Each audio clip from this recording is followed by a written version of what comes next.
Let the hypocrites hypocritize. Hi, I'm Scott, and this is Church is Lame, the podcast where we try to fix the church by talking about stupid things churches do that break the entire body. Mark is on a well-deserved vacation this week, so you're stuck with this guy. And we're going to try to keep this ship afloat this week. This week, I came across a bunch of headlines that were kind of like one headline says this and the other headline says that. And I'm like, wait a minute, we're one church. Shouldn't we have like a kind of a coherent message? We don't have a singular message, but can't we have like a coherent message? So it was just kind of a fun week of make up your mind, please. I would really appreciate it. Okay, thanks, bye. Okay, so let's get started here. Religion news. Why virtue signaling isn't the same as virtue. It actually furthers the partisan divide from religion news. And in the article, there is this sign on a person's front lawn, and it is all of what you would consider woke liberal virtues, right?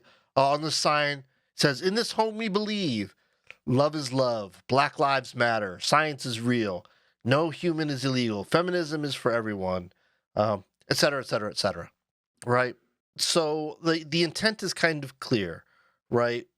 Woke liberalism is hurting America, that when Christians do it, it hurts the church, and woke liberalism is bad, very bad. Who's that? Is that Dana Carvey's church lady from SNL? That's bad, very bad. No, that's when Dana Carvey does this George Bush impersonation. Yeah. So anyway, so SNL, that's back in the good days of SNL. Every SNL does this thing. It has good seasons and bad seasons. That was a season I particularly enjoyed.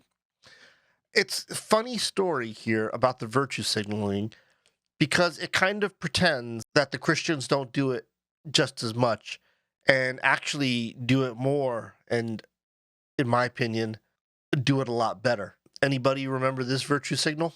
Abortion is murder. Donald Trump, because F your feelings. It's Adam and Eve, not Adam and Steve. So it's not like the church is alien to this phenomenon of virtue signaling. It's not like they don't know how to do it and they don't know how to make good use of it. They just don't like it when somebody takes their tools and uses it for a different agenda, whether you like the agenda or not, right?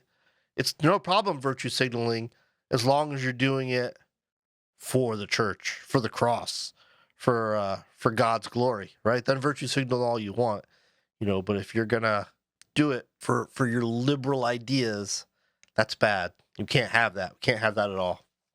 The hypocrisy just floors me. And the thing is like, you don't have, like, I am not one of this world's great minds.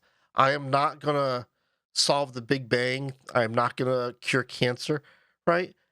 And to me, finding these bits of hypocrisy, it doesn't take any searching. They literally just smack me in the face, like instantaneously.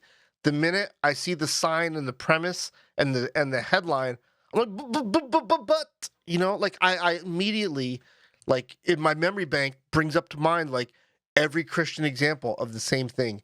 Can we please stop? And like, humans are humans, and like, finding these short ways to say things helps us to kind of categorize life and categorize the world. Can we stop the hypocrisy? Can we recognize that virtue signaling is something everybody does? And instead of talking about how the other side is evil for doing it, maybe we just need to learn how to fight nice. Is what I kind of talk to my kids about. Like, yeah, sometimes you're gonna fight, just fight nice, Okay. So other kind of like go right or go left kind of headlines from the week. Relevant magazine, over 60% of Republicans support the U.S. becoming a, quote, Christian nation, right? That stat doesn't surprise anybody in 2022, right? We are still struggling to take down Confederate monuments. We are still very happy to fly the Union Jack flag. We are very happy to create this theocracy and start running headlong down this road to things that are much worse, right? Totally abandoning the experiment that we call democracy. And so, like, yeah, 60% of Republicans supporting becoming a Christian nation. Okay, well, I guess the Muslims can all leave, and the atheists can all leave, and the Buddhists can all leave. Like that's a problem. My mom's a Buddhist, and if you try to force her to leave, I'm gonna have something to say about that. And I suspect once you actually try to put action behind these autocratic ideals, the conversation is going to become less polite, and people are going to start putting actions to words. And once again, the hypocrisy starts, right? Because when the woke people do it, when the woke people put actions to words, they're killing America. But when the January 6th rioters, when they storm the Capitol, that's just taking back our country. Whatever. But here's the next headline. 70% of Americans say declaring U.S. a Christian nation is unconstitutional. And that's from ChristianNewsHeadlines.com, right? So it's like, so we got 60% of Republicans, but 70% of Americans. And, Republicans make up Americans. So it's like, which is it? So interesting. Then they never ask the follow-up question. Like, well, do you support becoming a Christian nation? Well, yes, I do.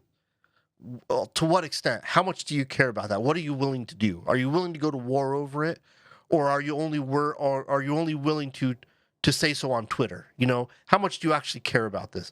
And that's a really important question to ask, and it never does. And so it's really hard to gauge like how strongly they actually feel about these things. But once again, we did have January 6th, and it did happen, and the cover-up is happening. And if we're not careful, it could happen again. There's already propaganda out there saying that the next presidential election is already fixed, that it's already being taken away.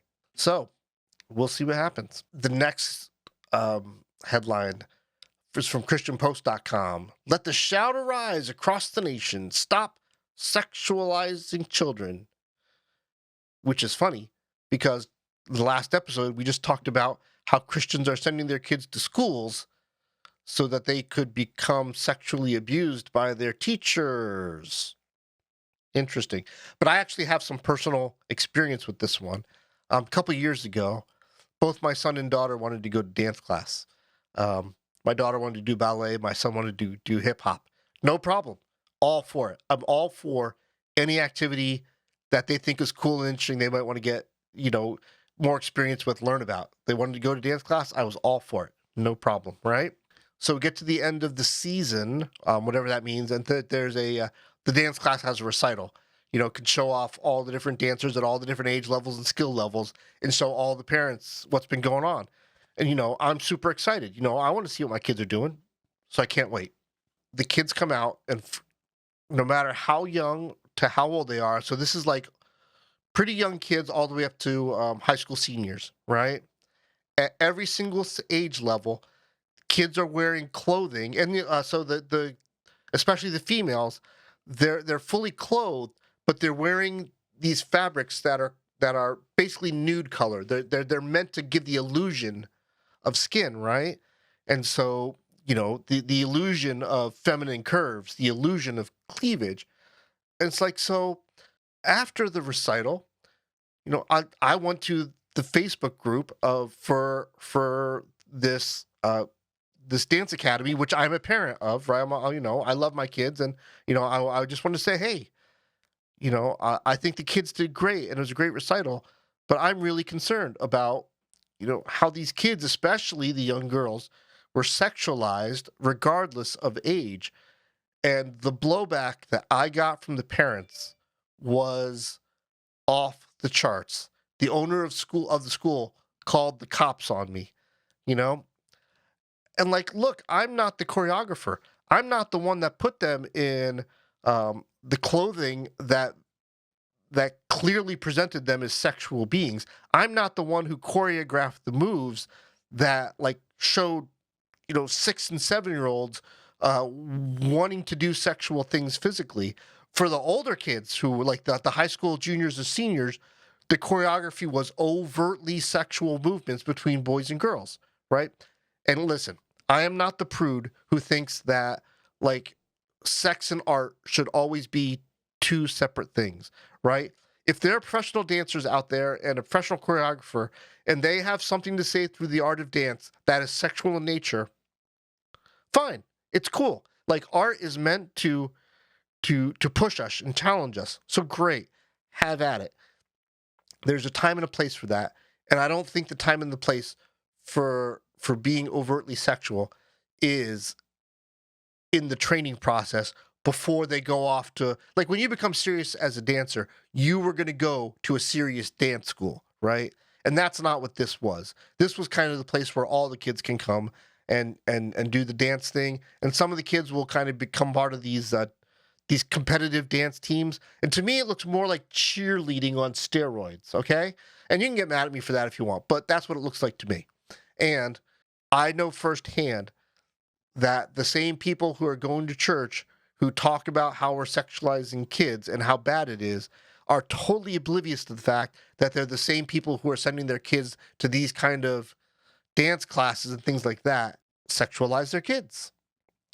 So it's like you'll never be able to convince the rest of the world of the veracity of your claims of what is true, what is ethical, what is moral, what is spiritual.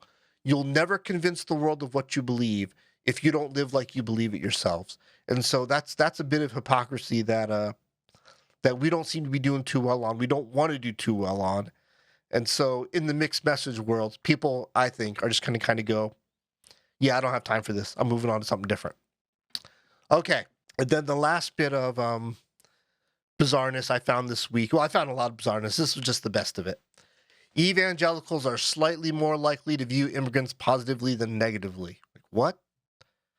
Like, have you been through the last 6 years in this country? We tried to ban Muslims. We are trying to build walls around borders. Every immigrant that comes in this country, regardless of legality or not, we try to put them on a plane to somewhere else, on a bus to somewhere else as soon as possible. Americans seem to think that the minute you cross the border, you're illegal, when hopefully they know their Constitution well enough to know that a claim for an asylum is an illegal immigration strategy. I don't know how nice we have it here, but there are places in the world that aren't too far away from here where people don't have it all that great, where people fear for their lives, where people fear for their families. It's a real thing. And people who don't believe so are the people who are living in a bubble, right? Oh, these young liberals, these Gen Xers, these millennials, they live in a bubble. They don't know how bad the real world is. It's like, well, if you understand how bad the real world is, you would understand why these immigrants are streaming across the country. They're looking for safety. They're looking for opportunity. And isn't that what we are? The land of opportunity? But there has been a clear pattern of not wanting to view immigrants positively. Like that's the wording of this headline. Clearly, that's not how America feels. Clearly, that's not how Christian America feels, especially when you consider that Christian America and conservative America are at present one and the same. Listen, church, I know that I myself cannot fix all the problems of the church. You yourself cannot fix all the problems of the church. But the one thing we need to stop doing is we need to stop being apathetic and just kind of sit back when we see the headlines, when we see injustice, when we see the governor of Florida flying planes to Texas to take immigrants to an entirely different state, not Florida, just for a political stunt. It's not enough just to let the liberal news cover it. It's not enough to let the most outspoken pastors and religious thought leaders say something about it. Like you and I, at the ground floor level, we're the ones who need to be making it clear to our home groups, to our pastors, to our city and state and county and local and federal officials. We're the ones who need to make it clear that there's a difference between wrong and right. And we stand with the righteous. We stand for the moral. We stand for what is spiritual. And what is right and what's moral, what's spiritual, and what's talked about over and over and over in the Bible is being a part of making other people's lives better. Not worse, better. The kingdom comes. The kingdom made real this side of heaven is a kingdom that meets people's needs. It's a kingdom that doesn't push people down into their own suffering and make them eat their suffering more. It pulls them out of their suffering, right? It's a saving grace that saved you, it saved me, and in turn should save others. It is that kind of extravagant grace that we need to be passing on, and we need to be passing up to people who are leaders above us, saying, if we're going to be the church, we won't just be defined by who we hate, but how we love. And that's my message for the week.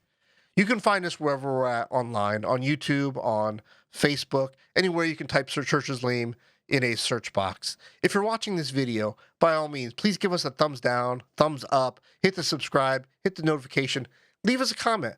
What do you think? Do you think the church is particularly good with its messaging and consistency and unified message to the world about how we love? Or do you think there's a lot of room for improvement on how the Christian message could be more consistent to the world? And, if you want to get a message to Mark and I right away and make sure we see it, send us a message, churcheslamepodcast@gmail.com. Mark would usually be the one doing the benediction at the end, but I just want to say thank you for watching. Thanks for spending some time with us. May the Lord bless you and keep you, give you peace and comfort through the week ahead, and we'll see you next week. Thanks a lot.